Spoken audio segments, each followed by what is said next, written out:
I was writing articles about how I survived and thrived through my cancer journey, and my Oh, counsellor was sharing that with other patients. And one of those patients was a self-published author who expressed an interest to meet with me. So we got chatting about self-publishing, and he put me onto it. He yeah. gave me some tips and trips about it. Yeah, it was great.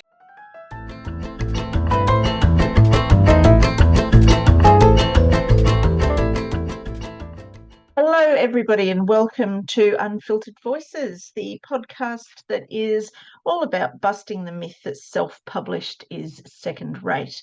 I'm Kelly Nissen. I'm an author coach and a self-published author, and I'll be talking to authors, illustrators, and other self-published industry professionals about their choices, their journeys, and everything in between. So stick around. Dane McCormack, welcome to Unfiltered Voices. Thank you, Kelly. Nice to be here. Yeah, it's great to have you, and I'm really pleased that you're able to come on finally as well. Dane McCormack was born and raised in Tasmania. He escaped the mainland to pursue his career, but has now returned and is settling down. I don't think he's going to move away again. Dane's constant pursuit of learning has taken him to many places throughout his life and through many careers, and these experiences serve his writing.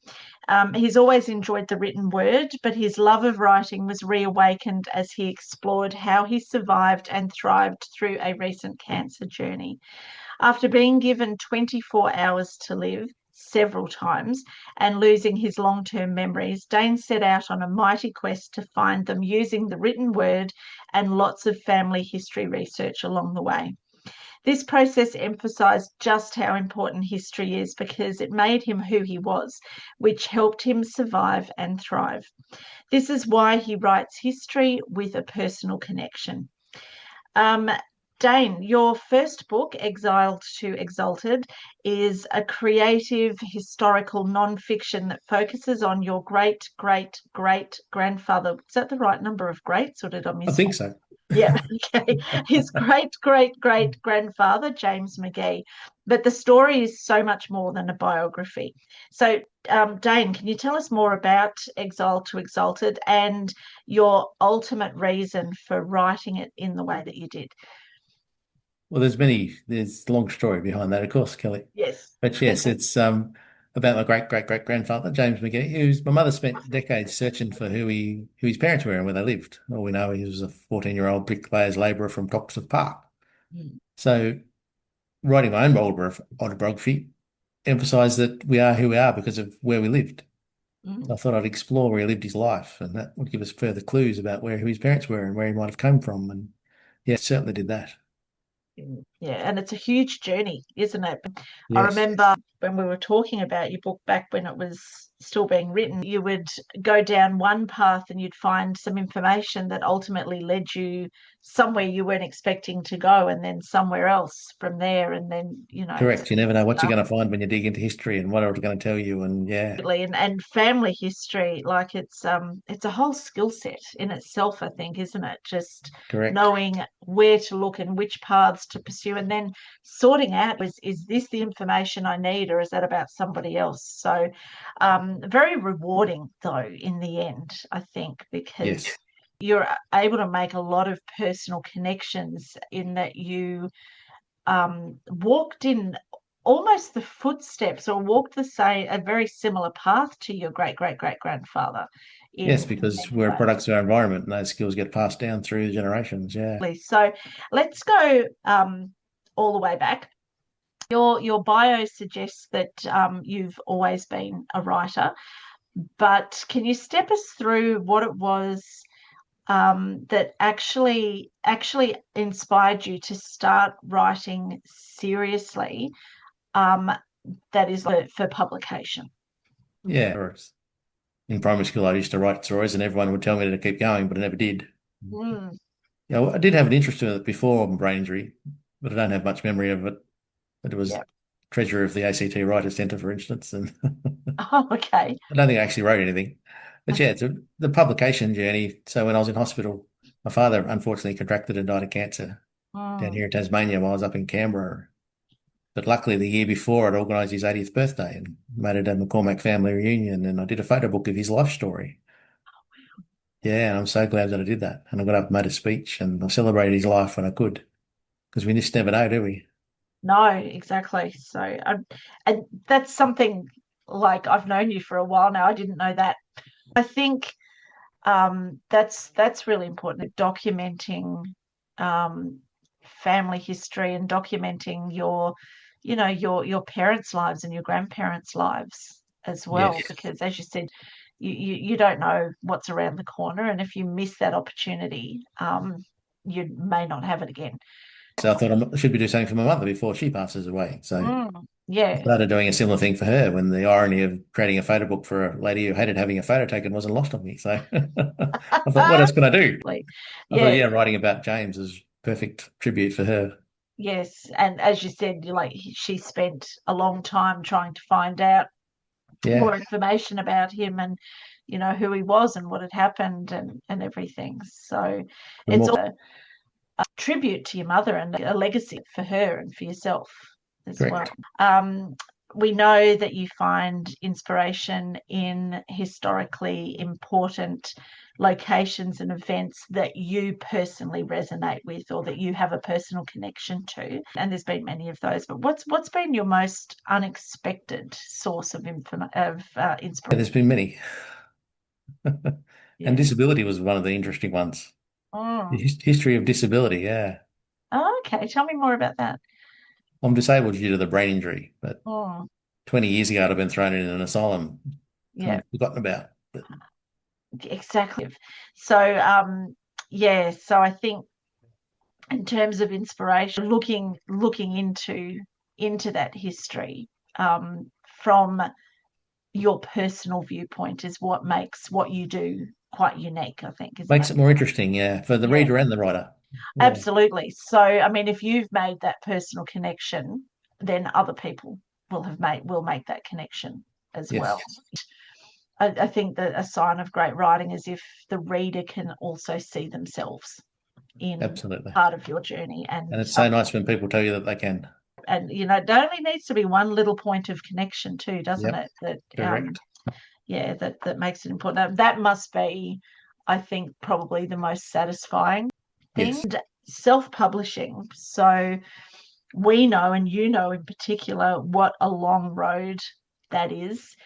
Some people outsource and get other people involved, but you pretty much did it all yourself, and you were able to tap into multiple skill sets that you already possess, but there was also stuff that you had to learn. So, firstly, why did you choose to self-publish Exiled to Exalted in the first place, and what prompted you to decide to do it all yourself? So I had no idea how I was going to do it initially. Absolutely Yep, no idea. With my yeah, autobiography, I just put that online because I wanted people to read it, yep, give it to them free. Yeah, so yeah. rewarding. But I had a great writing mentor. So I was writing articles about how I survived and thrived through my cancer journey. And my Mm, counsellor was sharing that with other patients. And one of those patients was a self-published author who expressed an interest to meet with me. So I yeah, eagerly accepted and we got chatting about self-publishing and he put me onto it. He yeah, gave me some tips and trips about it. Yeah, it was great. yeah. And just knowing you and your mindset and your philosophy on life, you like to learn new stuff and Yes, gain those skills. I mean, that's what your different aspects of your career has been built from, hasn't it? That correct. Transferring even those though skills across industries and capabilities. so with the self-publishing journey, there are multiple skill sets that you need to tap into, and I don't think I actually know anybody that has all of those skill sets. So some of Yeah. them you possessed already, others you had to learn, like the layout of the book. I remember Yep. talking to you about that. And Um, editing, which you coached me with and wonderfully. editing, yeah, exactly. Knowing the different levels of editing and how to actually look for it yourself, because self editing is quite difficult. So and that obviously took you extra time. It may have been easier just to get somebody else to do it, but you chose to do it yourself. So what was your thinking behind that? Why did you choose to do it yourself? Because it's something I could do. Mm, And what the discovery that I made is it's kind of similar to business strategy development, which had been my career passion. And mm, I did go back to that. I couldn't do it anymore because the brain yeah, injury impairs my ability to do it. And doing this in a different environment helps learn new neural pathways around the damage and help me get back up to speed. So yeah, that was an additional benefit to doing it myself. Yeah. yeah. And I think the just that satisfaction of looking at this and going, you know what, I'm proud of this, that I produced this. Yes. Plus, it is also another transferable skill that, Correct. I can use it you know, elsewhere. you can, yep, use it elsewhere and just refine it as well as you go. So not for everybody, obviously, No, but everyone's got their own skills and yeah, exactly. But if you've got the time and the inclination, and I would suggest the patience for layout for some of these skills, I think that that sense of satisfaction and knowing, my name is on this book and I did everything in this yes. book. I think it just sort of adds to that as well. It also gives you something to talk about if you do presentations and that sort of thing. So you've learned so much through this writing and self-publication journey and develop those skill sets.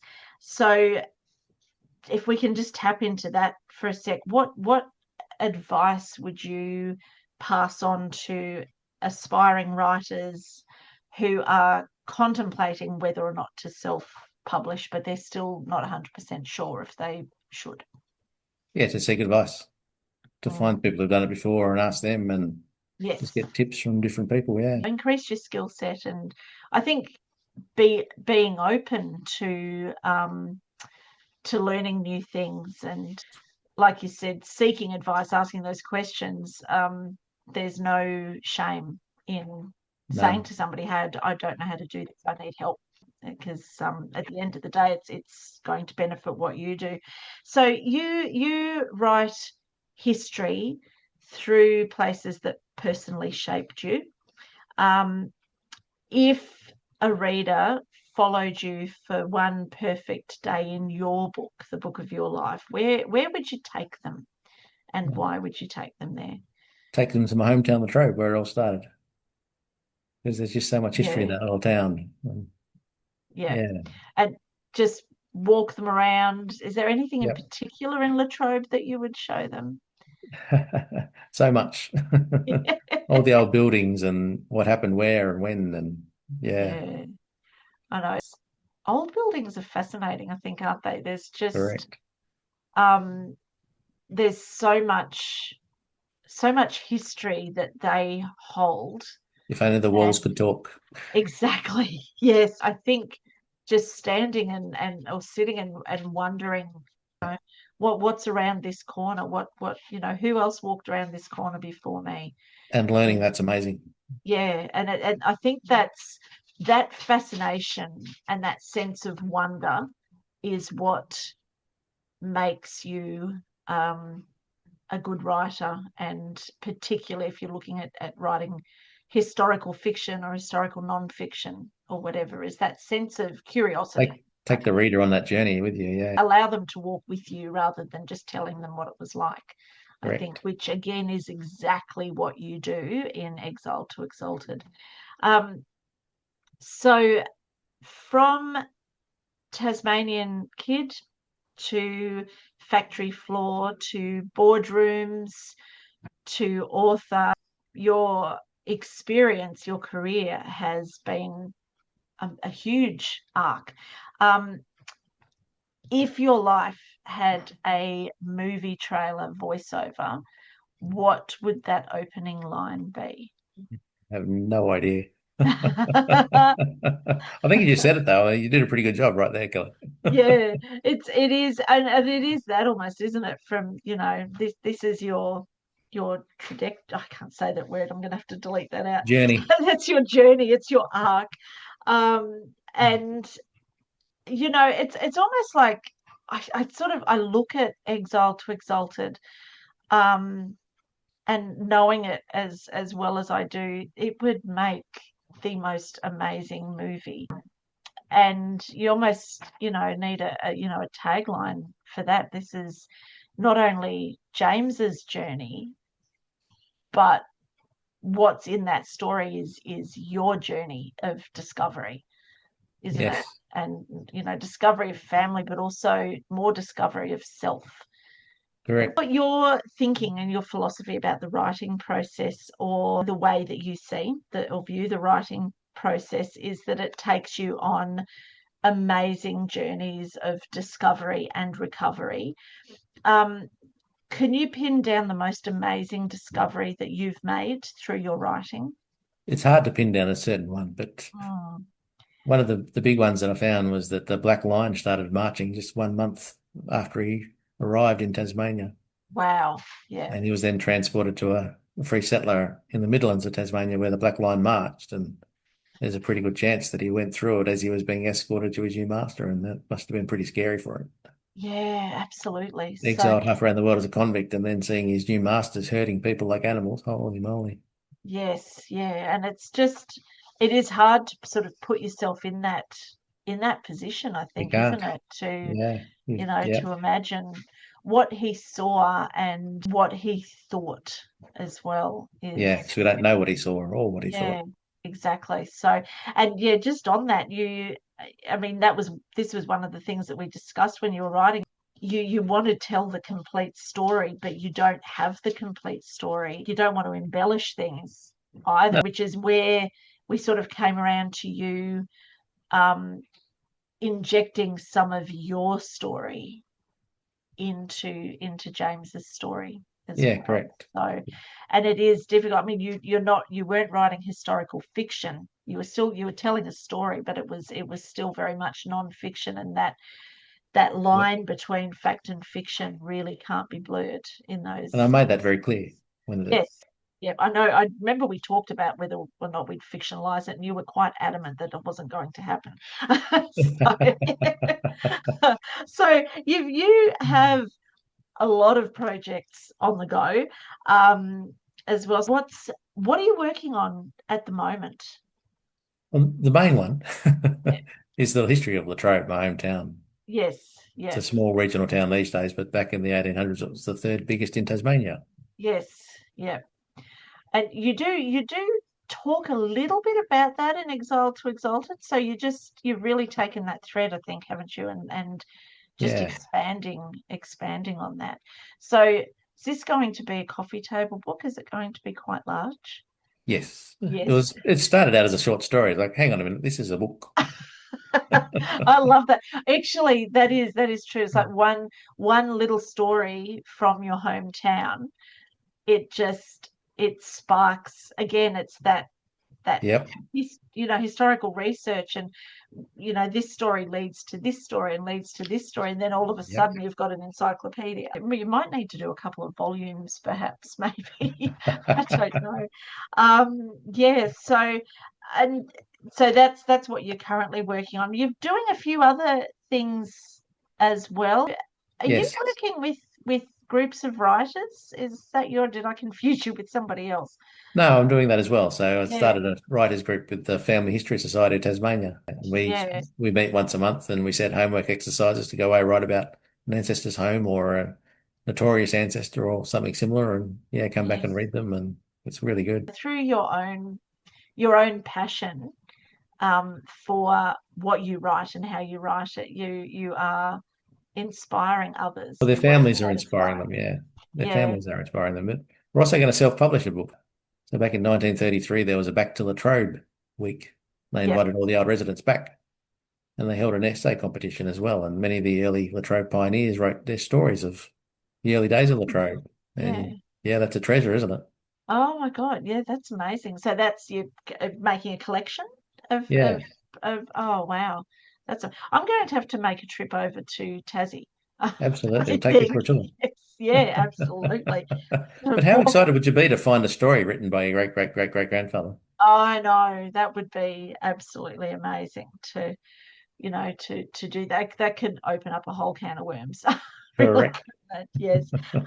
So it's always great talking to you, Dane. But before we go, can you let people know where they can find you and purchase Exiled to Exalted and any other publications that you have either now or in the future?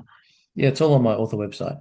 There's links Hmm. to all of that and Yeah. my autobiography, and yes, Yeah, so we'll put your author website in the show notes for correct. people, and on the back. So, you know, I can't encourage people enough to look Dane up and just see what he's doing, because Thank you, Kelly.